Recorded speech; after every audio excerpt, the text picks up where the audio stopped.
Subscribe करें शेखावाटी उत्कर्ष classes को और बेल आइकन पर क्लिक करें ताकि लेटेस्ट वीडियो अपडेट आपको तुरंत मिल सके। नमस्कार दोस्तों, मैं बीएल सैनी। हमें पिछले वीडियो में हमने 1935 का भारत शासन अधिनियम पढ़ लिया था। उस अधिनियम की सारी विशेषता पढ़ ली हमने। आरबीआई बैंक था, आरबीआई बैंक के बारे में हमने अच्छे से पढ़ लिया था।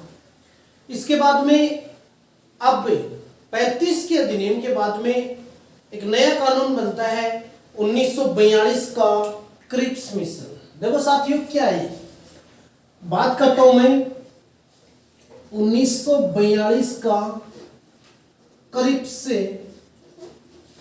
मिशन।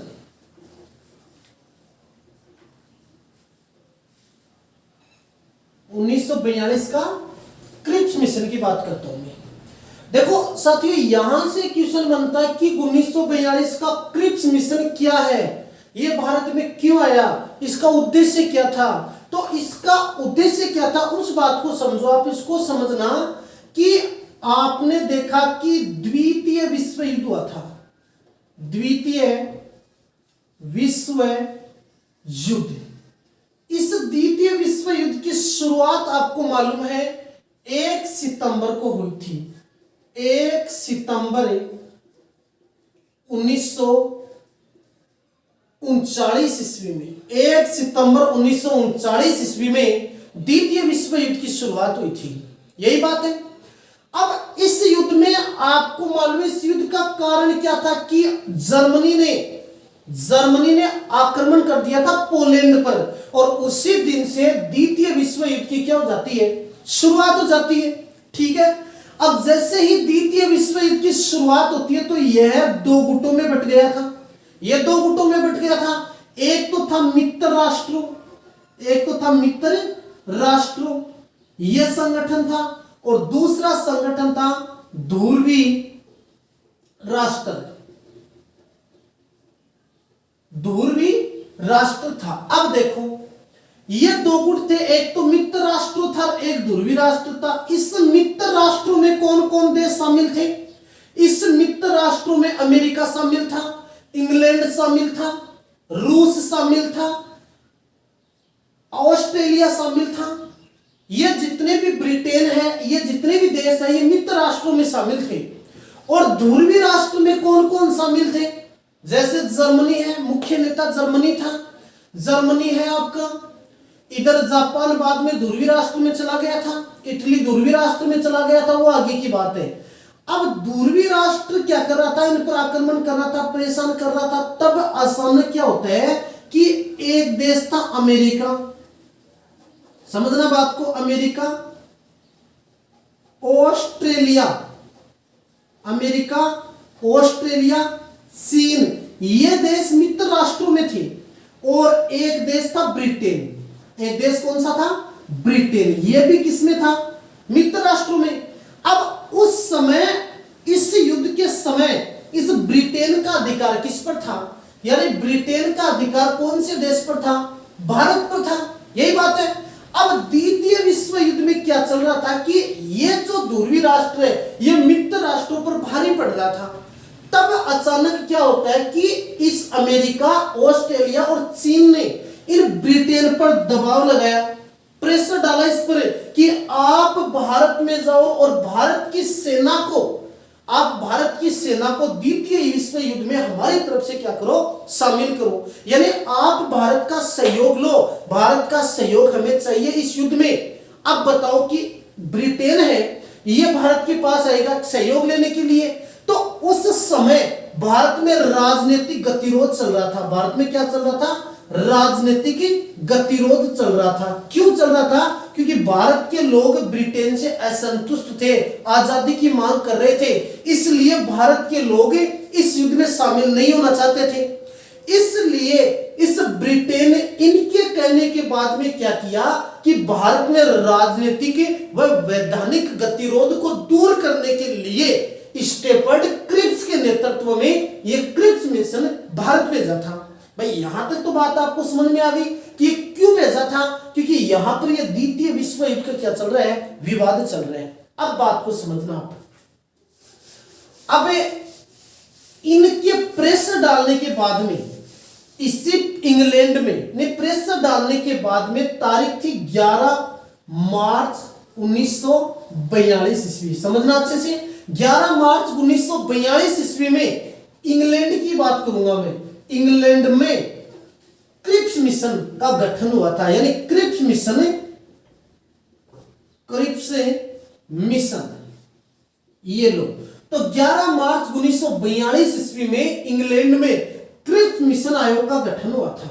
ठीक है, अब इसका उद्देश्य क्या था भाई? इसका गठन हो गया 11 मार्च 1942 को। फिर इस क्रिप्स मिशन का उद्देश्य क्या था? तो इसका उद्देश्य था कि भारत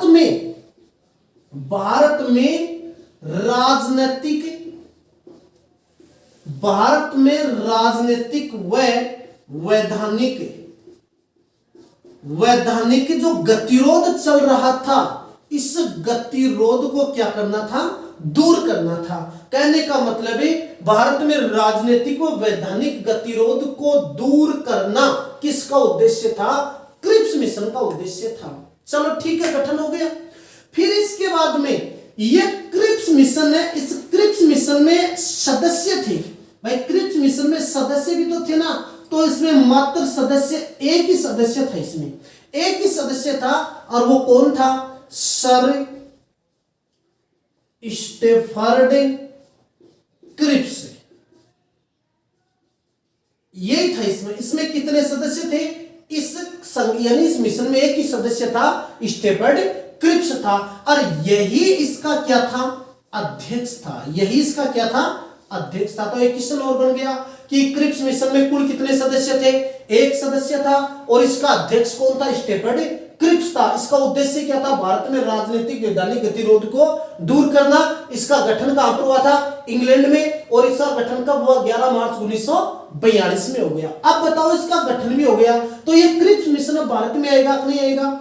तो यह क्रिप्स मिशन भारत कब आया?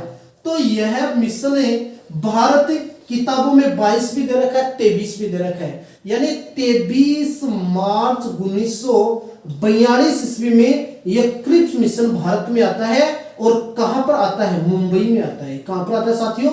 मुंबई में आता है। कई किताबों में आपको 22 मार्च भी मिलेगा, कईयों में आपको 23 मार्च भी मिलेगा। तो क्रिप्स मिशन भारत कब आया? 23 मार्च 1942 ईस्वी में। कहां पर आया? मुंबई में। साथियों, अगर मुंबई नहीं मिले तो यहां पर बंबई भी आ सकता है, तो यहां पर यह आ गया। ठीक है, अब मुंबई आने के बाद में इसने अपनी घोषणा की। भाई अपने रिपोर्ट भी तो पेश करेगा ना, भारत में आ गया तो रिपोर्ट भी तो पेश करना चाहिए ना। तो इस मिशन ने रिपोर्ट पेश कर दी। अपनी रिपोर्ट कब पेश कर दी? 30, कई किताबों में फिर से 29 मिलता है, तो 30 मार्च 1942 ईस्वी में इस क्रिप्स मिशन ने अपनी क्या पेश कर दी? रिपोर्ट पेश कर दी। इंपॉर्टेंट क्वेश्चन बनता है कि क्रिप्स मिशन ने अपने रिपोर्ट कब पेश की? 30 मार्च 1942 ईस्वी में। 29 मार्च भी मिलता है, वो कोई बात नहीं है। और ये भारत कब आया? 23 मार्च 1942 में। कहां पर आया? मुंबई में आया। अब रिपोर्ट इसने पेश कर दी लोगों के सामने। अब रिपोर्ट में मुझे ये बताओ कि रिपोर्ट में भी तो कुछ ना कुछ कहेगा, नहीं कहेगा?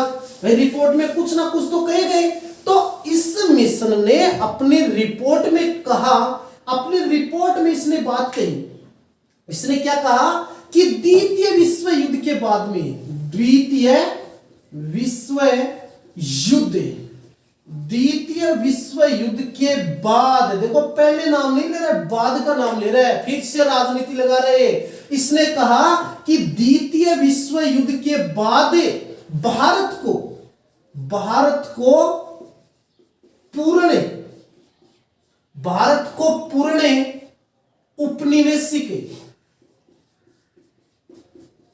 उपनिवेशिक राज्य का दर्जा दिया जाएगा। यानी इसने क्या कहा कि द्वितीय विश्व युद्ध के बाद भारत को पूर्ण उपनिवेशिक राज्य का दर्जा दिया जाएगा, और भारत में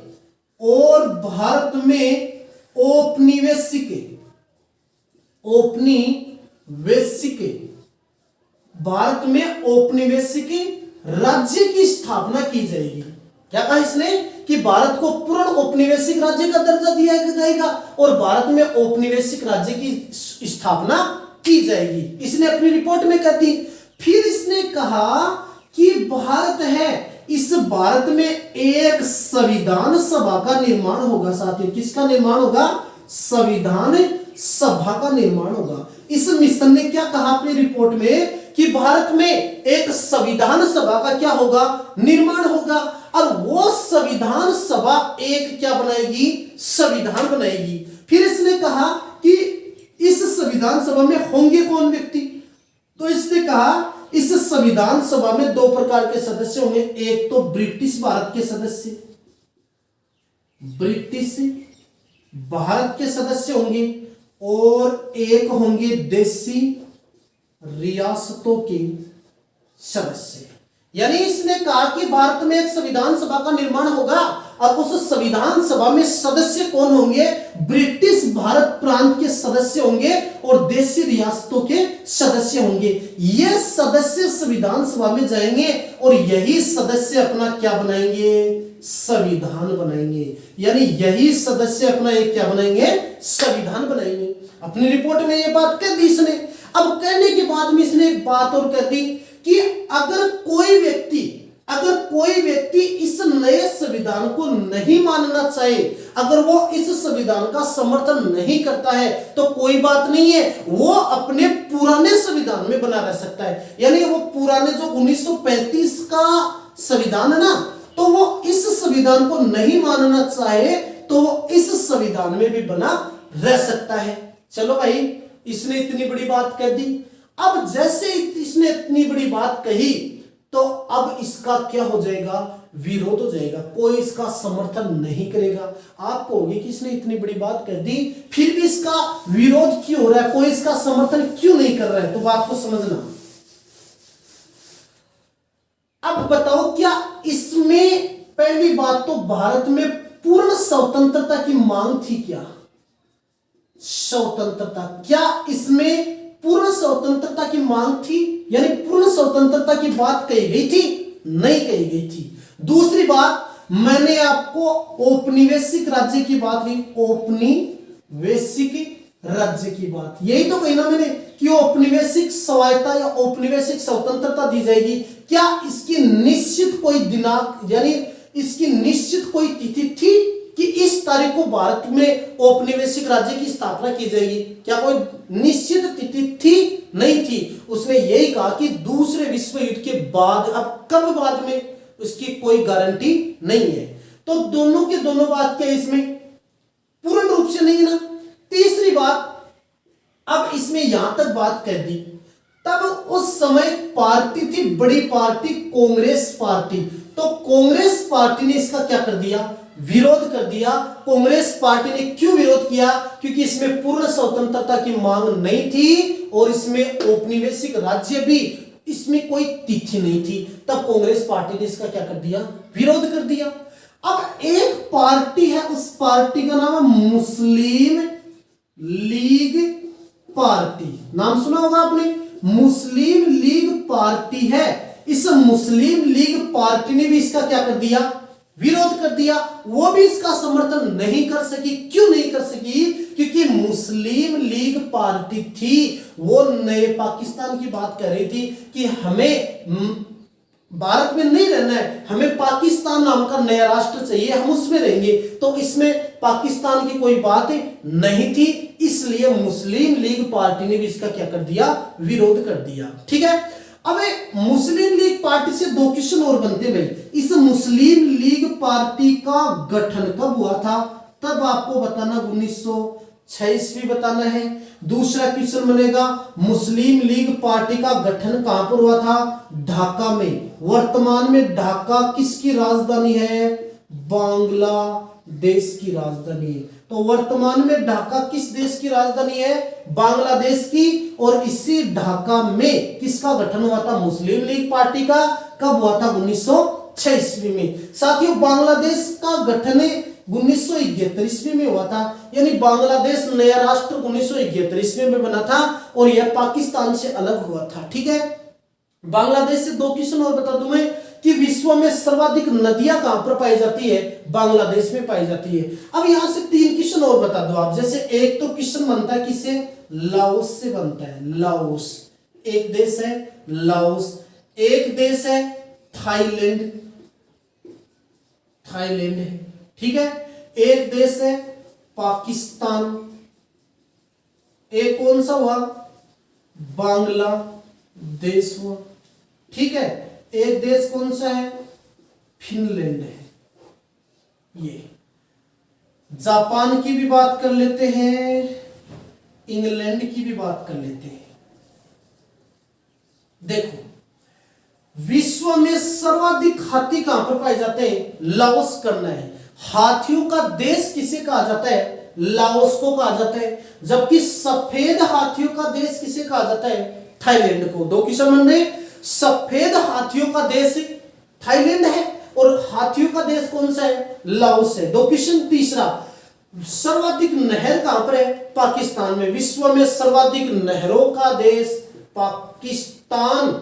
विश्व में सर्वाधिक नदियों का देश बांग्लादेश। बांग्लादेश में सर्वाधिक नदियां है और पाकिस्तान में सर्वाधिक नहर है। तीसरा क्वेश्चन है, विश्व में 1000 जिलों का देश फिनलैंड को कहा जाता है। देखो, नहरों का देश पाकिस्तान, नदियों का देश बांग्लादेश और जिलों का देश फिनलैंड, और जबकि उगते हुए सूर्य का देश जापान, जबकि डूबते हुए सूर्य का देश किसे कहा जाता है? इंग्लैंड को कहा जाता है। साथियों फिर से बता रहा हूं मैं, डूबते हुए सूर्य का देश इंग्लैंड है, उगते हुए सूर्य का देश जापान है, जिलों का देश फिनलैंड है, नदियों का देश बांग्लादेश और नहरों का देश पाकिस्तान है, सफेद हाथियों का देश थाईलैंड है और हाथियों का देश कौन है? लाओस है। ठीक है साथियों, ये तो मैंने बात बता दी है, परंतु हमारा टॉपिक तो बांग्लादेश पर चल रहा है ना। तो बांग्लादेश वर्तमान में है, मुस्लिम लीग पार्टी थी, इस पार्टी ने भी इसका क्या कर दिया? विरोध। इसका मतलब सभी भारतीयों ने इस क्रिस्ट मिशन का क्या कर दिया? विरोध कर दिया।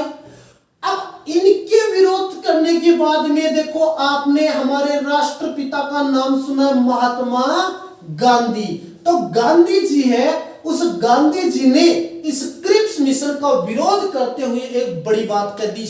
इसने बड़ी बात क्या कर दी कि इस व्यक्ति ने इस मिशन के बारे में एक बड़ी बात कही। उसने क्या कहा? यह दिवालिया बैंक है। साथियों क्या कहा इसने? दिवालिया बैंक है। तो महात्मा गांधी ने क्रिप्स मिशन को दिवालिया बैंक या भविष्य की तिथि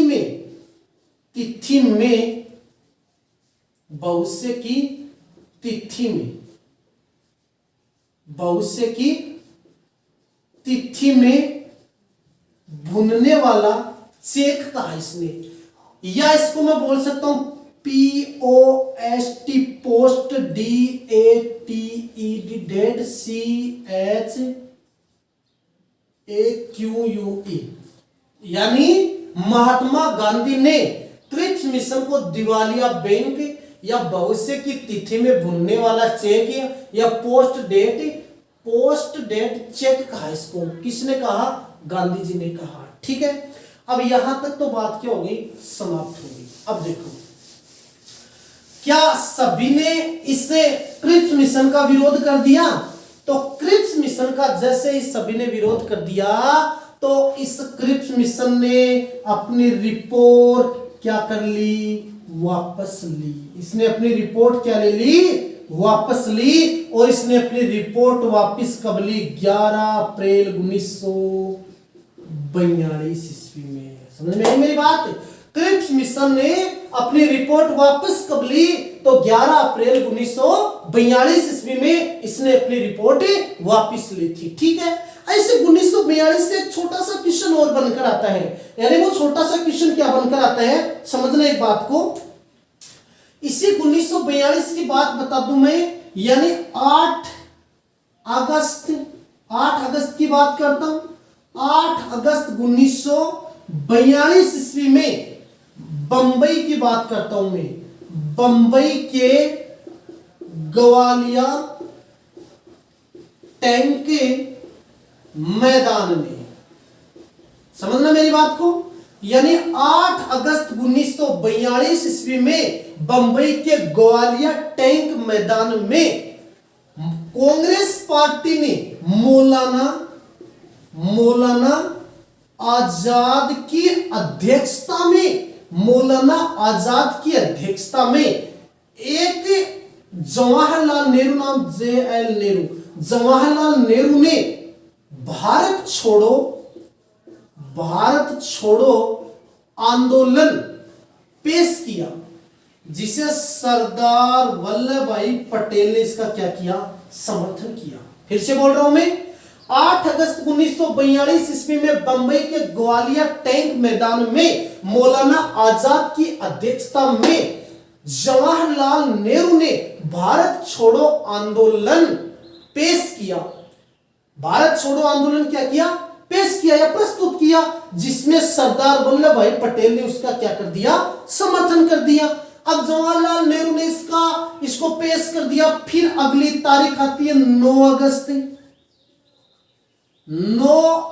1942 ईस्वी में भारत छोड़ो आंदोलन क्या कर 9 अगस्त 1942 को भारत छोड़ो आंदोलन शुरू हुआ, जबकि पेश कब किया गया, 8 अगस्त 1942 में। कहां पर पेश किया गया, बंबई के ग्वालियर टैंक मैदान में। किसने पेश किया, जवाहरलाल नेहरू ने। यहां तक बात हो गई।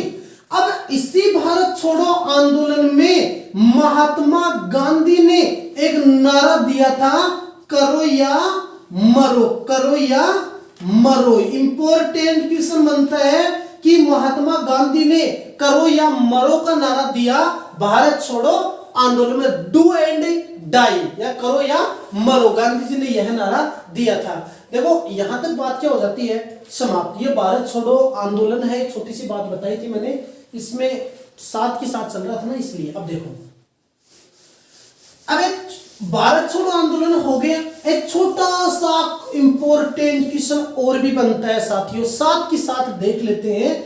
मैंने आपको कहा था कि मुस्लिम लीग पार्टी है, इस पार्टी का मैंने गठन भी बता दिया था आपको, सारी बात हो गई थी। इस मुस्लिम लीग पार्टी का कराची में क्या हुआ था, अधिवेशन हुआ था। कराची वर्तमान में पाकिस्तान की साथियों आर्थिक राजधानी है, उस समय भारत में थी।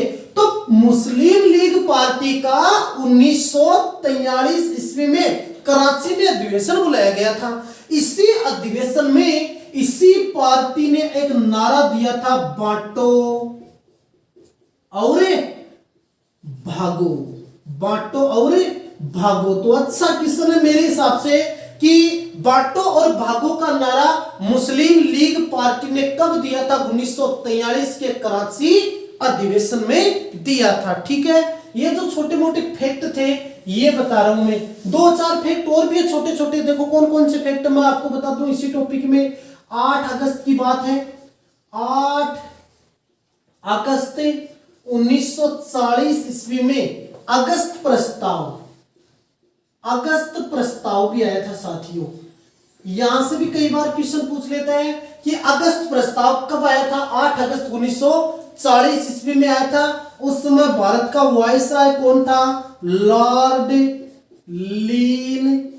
लीथगो था, लॉर्ड लीथगो उस समय भारत का वायसराय था। एक छोटी सी बात बीच में ये भी आ जाती है, और एक छोटी सी बात यहां पर और भी आती है कि 17 अक्टूबर की बात है, 17 अक्टूबर 1940 ईस्वी में गुजरात पवनार आश्रम से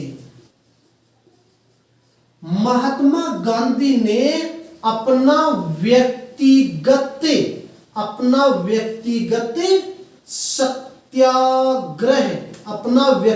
सत्याग्रह आंदोलन शुरू किया था। क्वेश्चन क्या बना कि महात्मा गांधी का व्यक्तिगत सत्याग्रह आंदोलन शुरू कब हुआ, 17 अक्टूबर 1940 ईस्वी से। कहां से, पवनार आश्रम से। अब इस व्यक्तिगत सत्याग्रह का इसका पहला सत्याग्रही था, यानी सत्याग्रही कौन सा, पहला। तो ये अच्छा क्वेश्चन है कि इसका पहला सत्याग्रह आपको बताना है आचार्य विनोबा भावे। ये लो साथियों कि आचार्य विनोबा भावे था यह इस व्यक्तिगत सत्याग्रह के पहले सत्याग्रही थे, जबकि दूसरे कौन थे? जवाहरलाल नेहरू थे। ये छोटी सी बात मैंने आपको बताई है, ठीक है। अब मैंने क्रिप्स मिशन आपको बता दिए हैं। क्रिप्स मिशन के बाद में 2-4 छोटी छोटी योजना और भी है, वो योजना बता दूं मैं आपको। देखो कौन कौन सी है। 1944 का CR फार्मूला, 1944 का CR फार्मूला। देखो एक छोटा सा कानून और बनता है। मैं बात करता हूं 1944 की। देखो होता क्या है, चक्रवर्ती, या मैं CR बोल सकता हूं, C राजगोपालाचारी, या चक्रवर्ती राजगोपालाचारी था। चक्रवर्ती राजगोपालाचारी ने महात्मा गांधी की आशीर्वाद से या महात्मा गांधी के इजाजत से इसने इस राजगोपालाचारी ने एक छोटा सा क्या बना दिया?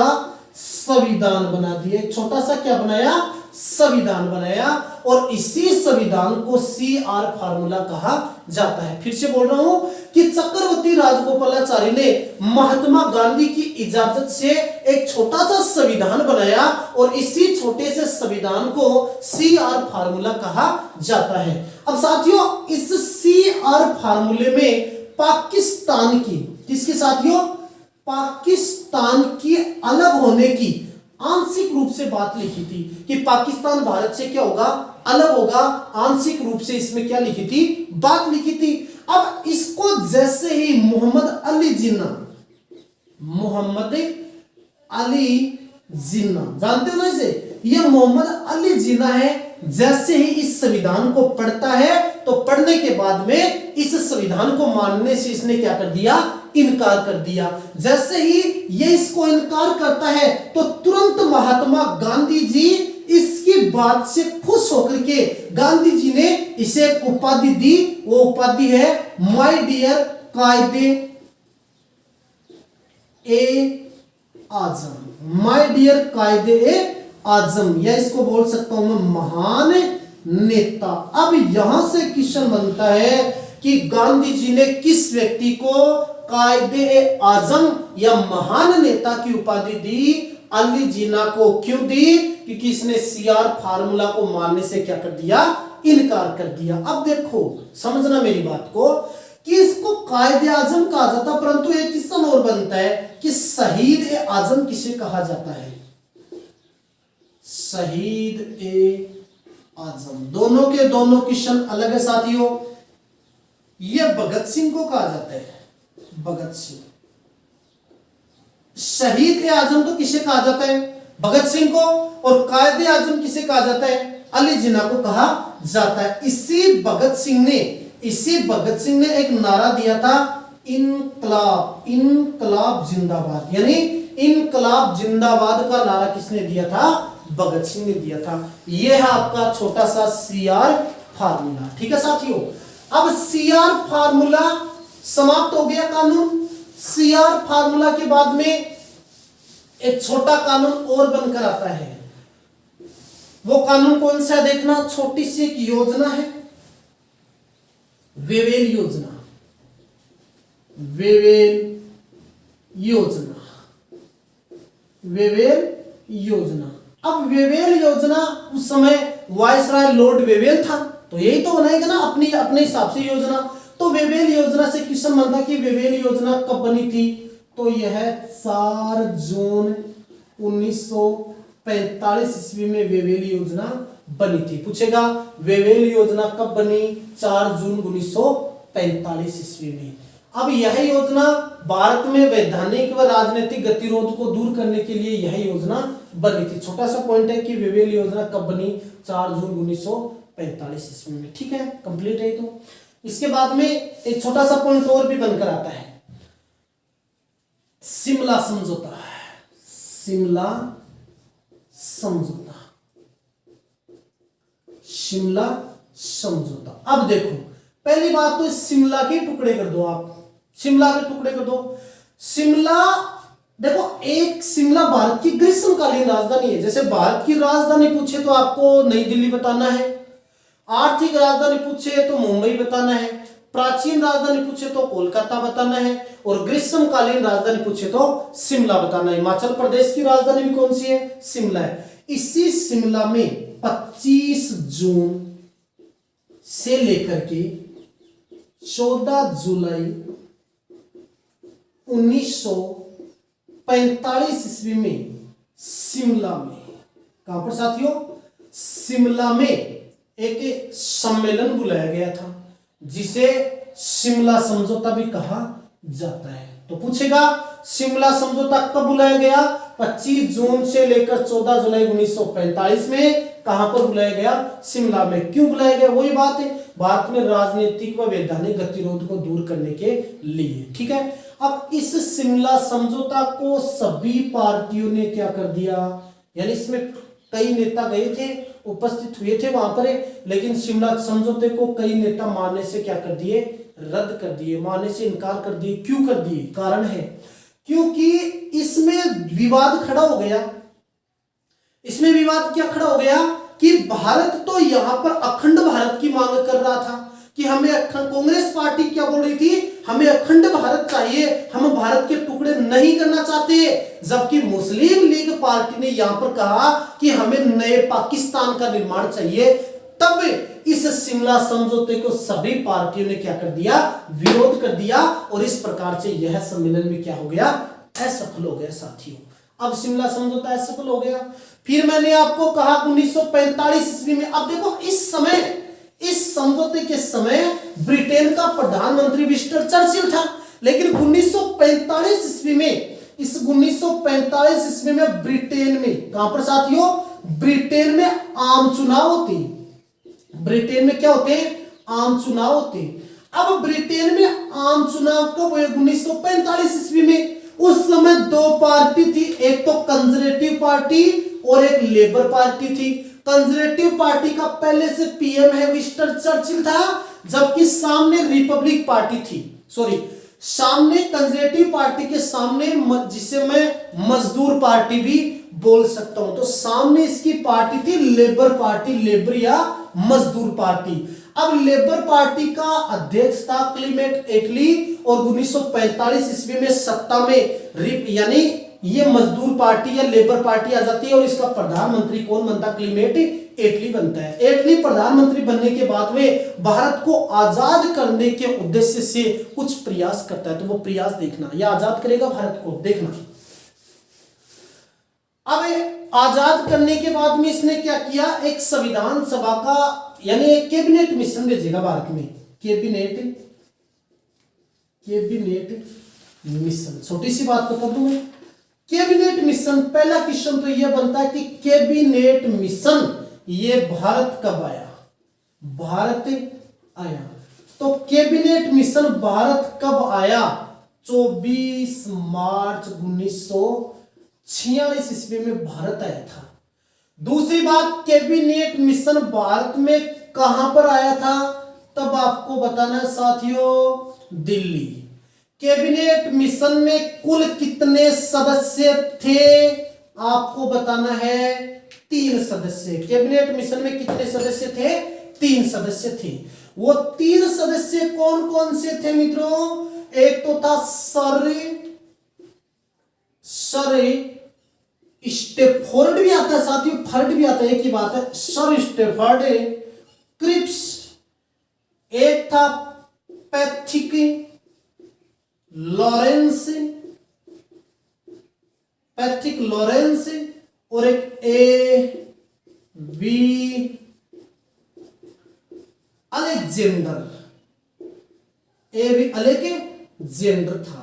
यानी कैबिनेट मिशन भारत कब आया? 24 मार्च 1946 में। कहां पर आया? दिल्ली में आया। कितने सदस्य थे? 3 सदस्य थे, sir Stafford Cripps, Patrick Lawrence, AB Alexander, ये 3 सदस्य इसमें शामिल थे। अब ये तीनों के तीनों सदस्य वास्तव में थे कौन है? तो ये ब्रिटेन के, समझना मेरी बात को, ये ब्रिटेन के क्या थे साथियों? कैबिनेट मंत्री थे। यानी तीनों के तीनों सदस्य क्या थे? ब्रिटेन के कैबिनेट मंत्री थे जो भारत में थे। और कैबिनेट मंत्री भी कौन कौन से थे, क्या थे? तो ये स्टेफर्ड क्रिप्स था। ये तो कौन से पद पर था? तो यह व्यापार वाणिज्य मंत्री था। यह तो व्यापार वाणिज्य मंत्री था। और यह उस समय भारत का क्या था? सचिव के पद पर था। यह भारत के सचिव पद पर था। और यह नौ सेना मंत्री था। कई बार एग्जाम में आ सकता है कि कैबिनेट मिशन के 3 सदस्य थे, उसमें स्टेफर्ड क्रिप्स ये क्या था? यह व्यापार वाणिज्य मंत्री था या व्यापार वाणिज्य का अध्यक्ष था। पैट्रिक लॉरेंस क्या था? यह भारत का सचिव था। एबी अलेक्जेंडर क्या था? नौसेना मंत्री था। तीनों के तीनों ब्रिटेन के कैबिनेट मंत्री थे। अब इस कैबिनेट मिशन का अध्यक्ष किसे बनाया गया? यह भी क्वेश्चन बनता है। तो पैट्रिक लॉरेंस था। इस पैट्रिक लॉरेंस को कैबिनेट मिशन का क्या बनाया गया था? अध्यक्ष बनाया गया था। एक बात यहां पर यह होगी, अध्यक्ष बन गया। अब दूसरी बात, कैबिनेट मिशन भारत में क्यों आया? भाई काम की बात है, क्या लेने के लिए आएगा यहां पर? तो कैबिनेट मिशन का उद्देश्य क्या था? Very very very important. Cabinet mission का उद्देश्य क्या था? भारत में संविधान, भारत में संविधान सभा का निर्माण करना। वह यानी भारत में संविधान सभा का निर्माण करना किसका उद्देश्य था? कैबिनेट मिशन का उद्देश्य था। ठीक है। दूसरा इसका उद्देश्य क्या था? अंतरिम सरकार है, अंतरिम सरकार बोल सकता हूं या अंतरिम मंत्रिमंडल का गठन करना किसका उद्देश्य था? कैबिनेट मिशन का। 2 उद्देश्य थे, संविधान सभा का निर्माण करना और अंतरिम मंडल का गठन करना। तो क्वेश्चन बन सकता है, भारतीय संविधान सभा का निर्माण किस मिशन की योजना के अनुसार हुआ? कैबिनेट मिशन योजना के अनुसार। इस कैबिनेट मिशन ने अपनी रिपोर्ट पेश की। तो रिपोर्ट इसने कब पेश की? 16 मई 1946 में पेश की। अच्छा क्वेश्चन है कि कैबिनेट मिशन ने अपनी रिपोर्ट कब पेश की? 16 मई 1946 ईस्वी में। और इस रिपोर्ट में इसने कहा कि भारत में एक संविधान सभा का निर्माण होगा। वो संविधान सभा में कुल कितने सदस्य होंगे? 389 सदस्य होंगे। यानी इसने कहा कि कैबिनेट मिशन, इसने कहा कि भारत में संविधान सभा का निर्माण होगा जिसमें 389 सदस्य होंगे। 389 सदस्य किस पर? ये प्रति 10 लाख की जनसंख्या पर एक सदस्य जाएगा। यानी 389 सदस्य में प्रति 10 लाख की जनसंख्या पर एक सदस्य होगा। और उनका निर्वाचन अप्रत्यक्ष रूप से किया जाएगा। आनुपातिक प्रतिनिधित्व की एकल संक्रमणीय पद्धति से इनका क्या किया जाएगा? निर्वाचन किया जाएगा अप्रत्यक्ष रूप से। फिर उसने कहा कि ये सदस्य किस प्रकार से रहेंगे? 292 सदस्य ये कहां से जाएंगे? प्रांतीय विधानमंडलों से निर्वाचित होंगे। ये क्या होंगे? निर्वाचित होंगे साथियों। इसने कहा 93 सदस्य ये देशी रियासतों से क्या होंगे साथियों? मनोनीत होंगे।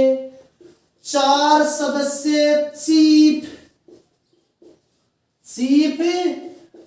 कमिश्नरों से, ये सदस्य क्या होंगे?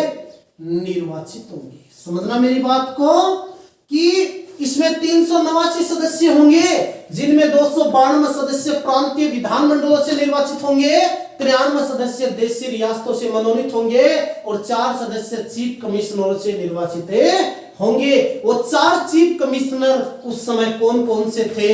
मैं बात करता हूं ए बी सी डी। उस समय 4 चीफ कमिश्नर थे, ए बी सी डी। ए का मतलब है अजमेर मेरवाड़ा, बी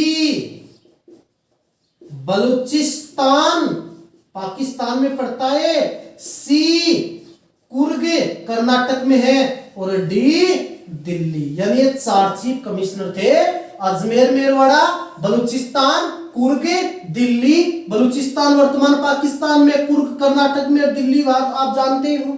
ठीक है, ये कैबिनेट मिशन के सदस्यों की बात कही गई थी। ठीक है, अब इनके सदस्यों का निर्वाचन कैसे होगा वो तो बात करेंगे आगे, संविधान सभा के निर्माण में बात करेंगे, वो आगे की बात है कि भारतीय संविधान सभा का निर्माण कैसे होगा। इससे पहले मैं आपको छोटा सा पॉइंट और बता दूं कि आगे जब हमें अगले वीडियो में वो पढ़ेंगे ना कि संविधान सभा, तब उसमें बात करेंगे और कि वो सदस्य कौन व्यक्ति कहां से निर्वाचित हुआ था, वो आगे की बात है। एक छोटा सा और है माउंटबेटन योजना। माउंटबेटन योजना, पहली बात माउंटबेटन योजना। इसमें पहला क्वेश्चन बनता है कि माउंटबेटन योजना किसकी अध्यक्षता में होता है? Lord Mountbatten. ये लॉर्ड माउंटबेटन है।